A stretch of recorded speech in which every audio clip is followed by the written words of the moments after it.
Fala galera do nono ano, como é que vocês estão? Tudo jóia?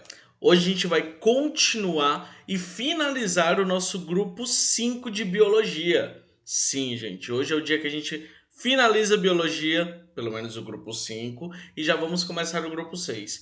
E biologia, diferente das outras disciplinas, nós temos uma pequena variação nela. Olha só que interessante. Então a gente está aqui no grupo 5 de biologia e esse grupo ele também foi dividido em dois capítulos.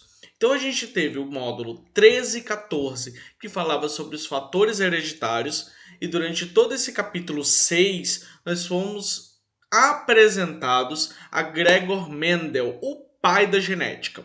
O grupo 5 inteiro, gente, ele está responsável pelos fatores genéticos, pelas ligações genéticas que nós vamos encontrar. Isso é bastante interessante, porque essas ligações genéticas que a gente está conversando durante todo esse grupo 5 é um dos tipos de ligação que a gente já vem falando em outras disciplinas também. Nós falamos disso em inglês, nós estamos falando de ligações em química, nós estamos falando de certa forma da ligação até o chão, de um equilíbrio estático. Então, em todas as nossas disciplinas, nós estamos rodando o campo das ciências naturais e do inglês em cima das ligações. E eu tenho certeza que as outras disciplinas também estão buscando essa ligação que o nosso tema norteador de todo o grupo 5 tanto pede para a gente poder seguir. O que é interessante a gente também conhecer, galera? O grupo 5 ele falou então de leis mendelianas, que foram as leis que receberam esse nome depois pelos estudos do Gregor Mendel. Então eles estudaram as conclusões que o Mendel teve com as ervilhas de cheiro. E depois disso, eu vou dar um mega salto na história. Então eu vou sair lá da criação da genética pelo Gregor Mendel e vou para hoje em dia. Por que conhecer genética, que é um campo tão complicado da biologia, é tão importante hoje em dia? Esse, galera, é o tema do nosso capítulo 7. O capítulo 7 ele vai falar da genética e as suas aplicações no cotidiano. E são várias. Digo para vocês porque duas das minhas pós-graduações são dentro das áreas da genética. A minha monografia foi toda em cima de genética, gente. Então, a utilização da biologia e da genética propriamente dita para os dias atuais, ela é fora do normal de tão grande que tem campo para isso. Hoje a gente vai falar bastante sobre isso e vamos deixar um pouquinho o Mendel quieto e dizer para que é importante estudar tudo que a gente estudou com o Mendel, beleza? Enquanto isso, eu tenho um aviso para dar para vocês e depois a gente vai para o organizador visual, que é novo, porque cada capítulo tem um organizador visual novo. Então eu vou mostrar o organizador da aula de hoje, que é exclusivo para o capítulo 7. Então, primeiro grande aviso que eu quero dar para vocês é que biologia nós temos dois encontros marcados.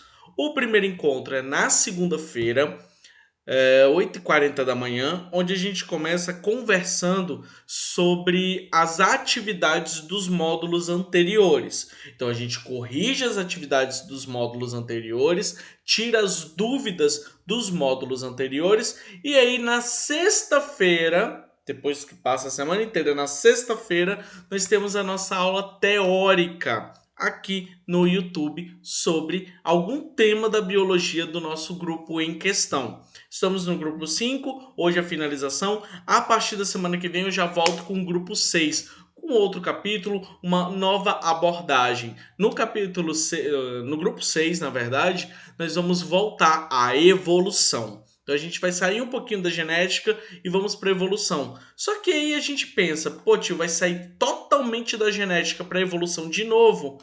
Quase. Os estudos genéticos também possuem um dedinho na nova conformação, na nova ideia de evolução.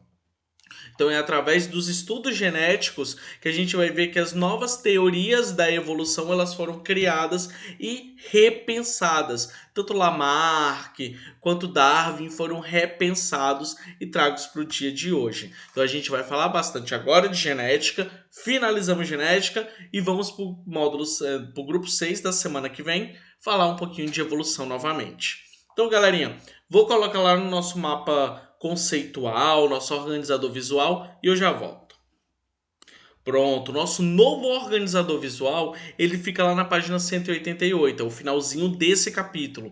E a gente já tinha visto um pouquinho de primeira lei de Mendel, segunda lei de Mendel, num outro organizador visual, que é lá do capítulo 7, ou 6. Esse é o capítulo 7. E nesse capítulo a gente vai falar de genética e suas aplicações, e vamos trabalhar com dois grandes ramos.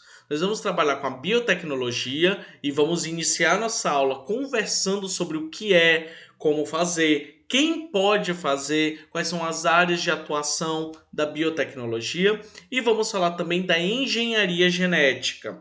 A engenharia genética ela tem dois grandes ramos. A genética forense, que faz parte de uma das minhas graduações que eu comentei com vocês, maravilhosa para poder pegar gente criminosa, e a manipulação do DNA. Essa manipulação ela pode ser feita pela técnica do DNA recombinante e a produção de OGMs. Ou então, e dentro desses OGMs, nós temos alguns elementos transgênicos. Existe diferença e eu vou trazer hoje essa diferença para vocês. Beleza, gente? Então, esse é o nosso organizador. A gente vai estudar biologia em cima de quê hoje? Das aplicações de tudo que a gente já viu de Mendel e até mesmo alguns pontos que ainda não ficaram claros da genética. Biotecnologia, engenharia genética, que é diferente da modificação e do melhoramento genético. Eu vou falar sobre isso também na aula de hoje. Qual é a diferença de engenharia genética e de recombinação genética, melhoramento genético. Tem muita gente que usa como se fosse a mesma coisa e não é. E a mesma coisa também de utilizar OGM com transgênico. Não é a mesma coisa. Tem diferença e eu vou mostrar para vocês na aula de hoje. Então eu vou colocar no começo do nosso módulo para a gente poder conversar um pouquinho, beleza? O nosso capítulo 7 ele inicia então com seu título, genética e suas aplicações, e nós temos umas imagens bem interessantes de manipulação de laboratório. Gente, sinceramente dá uma saudade de fazer isso, viu? E ele tem um texto bem interessante que eu queria ler com vocês. O profissional da engenharia genética é responsável por atuar com pesquisa e manipulação dos genes, os fatores lá do Mendel, que hoje em dia a gente já sabe que o nome deles são genes, na área da saúde, para a produção de vacinas, que está sendo super importante nessa pandemia que a gente está vivendo. Então, quem é que está produzindo as vacinas? É o profissional que estuda e trabalha com engenharia genética. Ele está pegando o gene do vírus e criando vacinas com ele. Alimentos, agricultura, biocombustíveis, química aplicada tanto na industrial quanto na ambiental. A gente vai falar sobre química aplicada lá na disciplina de química, entre outros modelos de engenharia que a gente vai estudar a engenharia genética. Pode-se atuar em laboratórios de pesquisa, que era o que eu fazia parte, universidades, institutos, indústrias farmacêuticas e entre outros locais onde você pode estar atuando em laboratórios particulares também. Para ingressar na área, a pessoa pode fazer a graduação em medicina, ciências biológicas, farmácia, enfermagem também pode entrar nessa área, biotecnologia, biomedicina e posteriormente fazer uma pós-graduação na área de engenharia genética. Só tem um porém, porque a área é muito nova, ainda não tem uma graduação específica, como engenharia de produção, engenharia florestal, ainda não tem a engenharia genética, mas não demora muito, gente, vai vir esse curso novo aí, certeza. Vamos falar então das aplicações? Vamos lá? Começando então, gente. Vou começar então, como eu prometi para vocês, com a biotecnologia, e esse nome ele é uma junção de vários outros nomes. Nós temos o grego bio, que é vida, técnico, que é técnica, e logia, que significa conhecimento. Então, ele é a área de estudo, conhecimento da técnica da vida. Então, como é que a gente vai manipular essa vida? É uma técnica e uma área extremamente gostosa de se mexer, mas muito perigosa e com muitos preceitos éticos a serem seguidos, gente. Você não pode tratar a vida de qualquer jeito. Você não pode trabalhar a engenharia genética e a biotecnologia de qualquer jeito.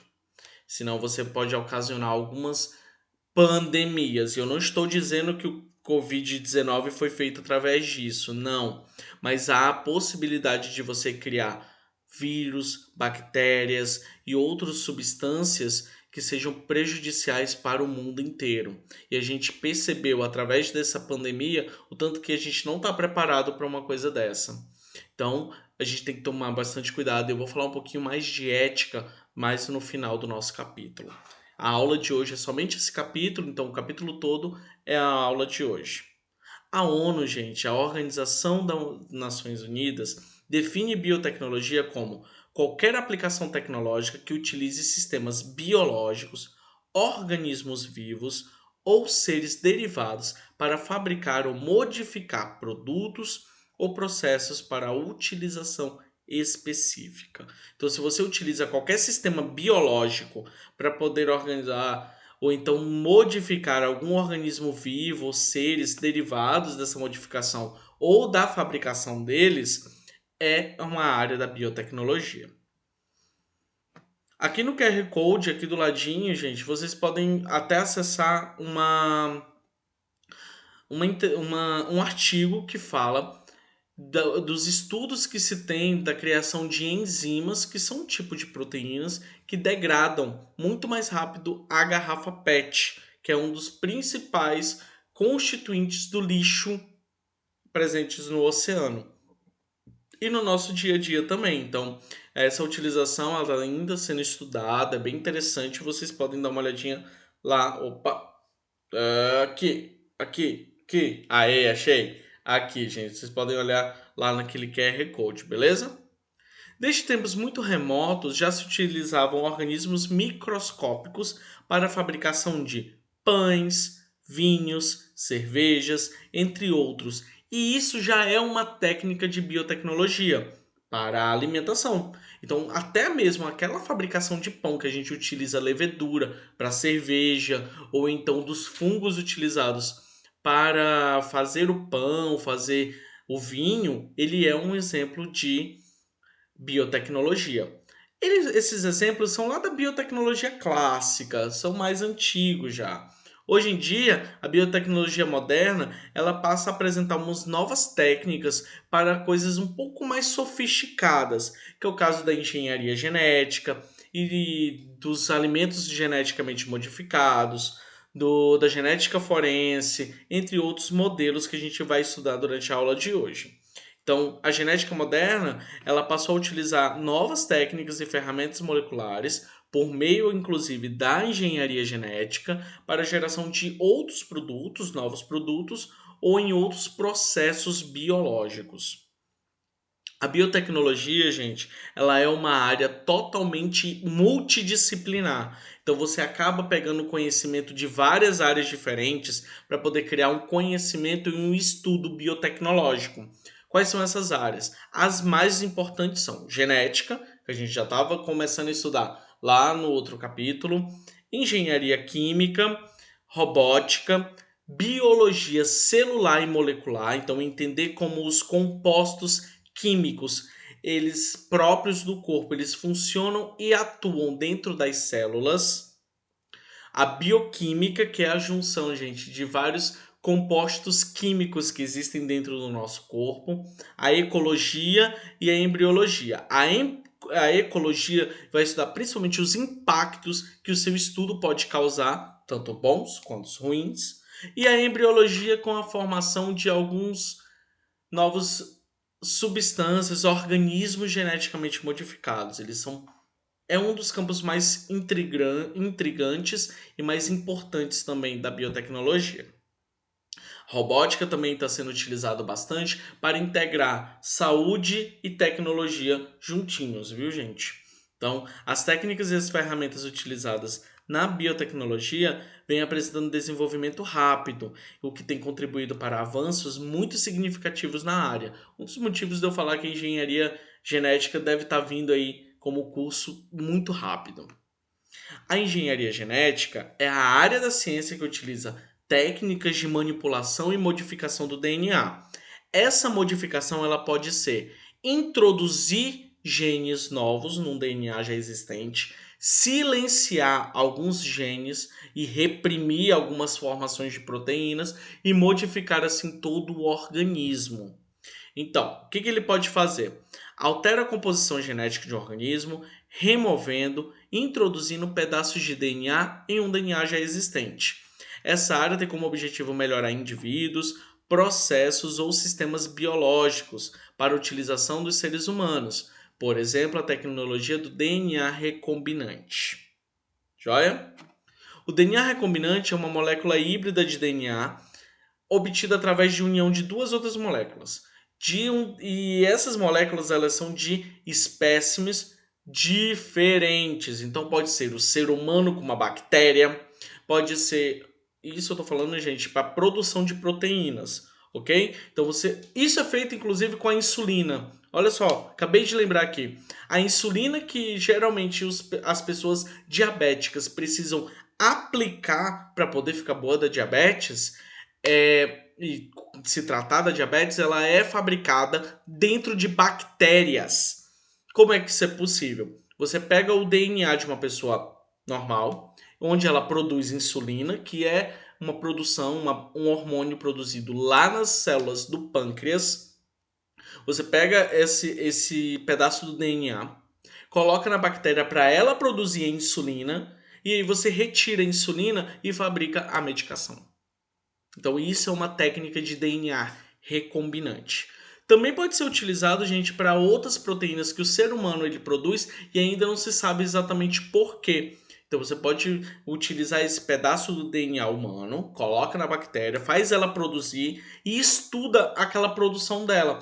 Como é que é feita aquela proteína, por que aquela proteína existe, qual é a função daquela proteína, isso tudo a gente pode fazer pela técnica do DNA recombinante.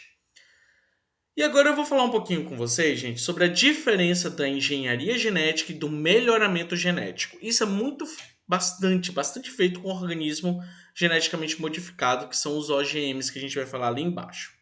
Os dois, eles servem para fazer um melhoramento genético, então ele vai modificar as características de um ser. Então você pega em duas plantas, você vai modificar a característica de uma delas, incluindo o gene dessa planta esquisita dentro da outra.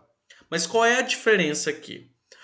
A engenharia genética vai pegar um gene, uma característica, uma coisinha pequenininha dessa planta aqui para colocar nessa. Enquanto o melhoramento genético vai fazer igual o Mendel, vai cruzar tudo para ver o que vai sair depois. Então, melhoramento genético é uma coisa, engenharia genética é outra, a utilização tem essa diferenciação fina, mas o sentido é o mesmo, é só para modificar a genética e melhorar aquele produto. Então vamos falar de organismos geneticamente modificados, os OGMs.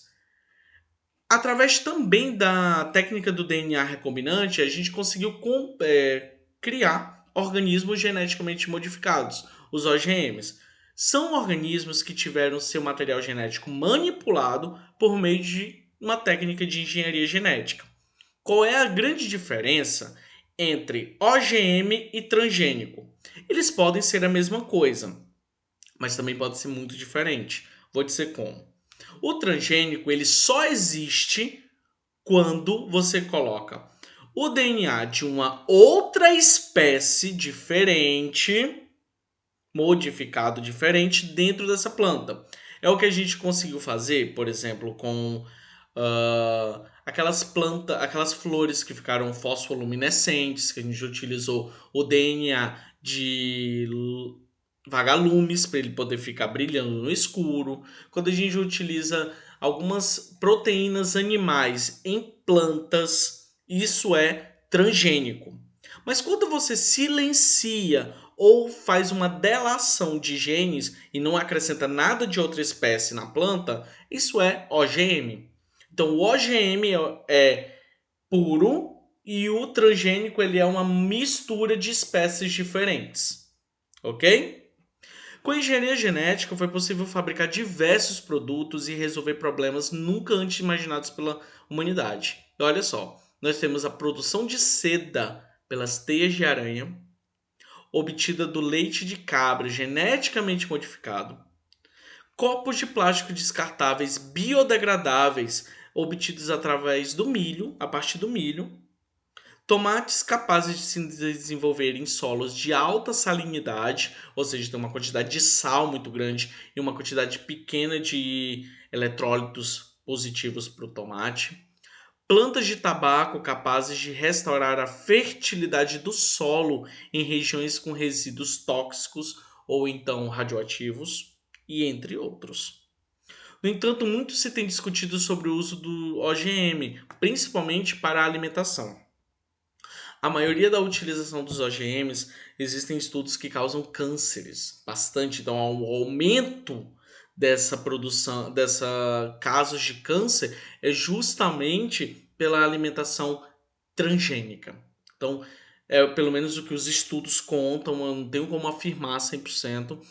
E isso está sendo bastante complicado, porque quando você introduz transgênicos na natureza, você expõe uma biodiversidade a sérios riscos. Inclusive, que aquele padrão genético que existiu purinho, do milho puro, ele não volte a ter nunca mais. Onde você perca o patrimônio genético de toda a natureza. Então isso é bastante complicado e tem que ser bastante estudado. Além disso, nós temos uma coisa em OGM chamado de princípio da precaução. E é sobre esse princípio genético e ético que eu quero conversar com vocês agora. O que fala o princípio da precaução? Ele é um princípio ético que determina que, se uma ação pode originar um dano irreversível, público ou ambiental, na ausência de um consenso científico, ou seja, se toda a comunidade científica fala, beleza, pode, vamos fazer, ou então não, vai dar zebra, vai dar um negócio horrível, não faz. Se tiver essa dúvida muito grande, você não pode continuar aquele tipo de ou então lançar aquela novidade da engenharia genética. Não pode. Por quê? Porque você está se precavendo para que não haja momento, ou então riscos à saúde, riscos ao ambiente, risco à população em geral. Ok? Um dos pontos mais legais da genética também é chamada de genética forense.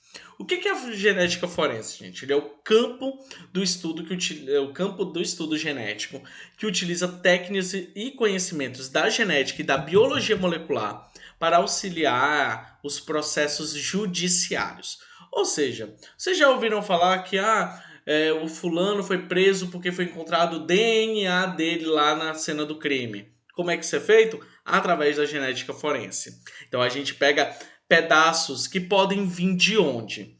Amostra de sangue, então um pouquinho de sangue que tem lá na cena do crime.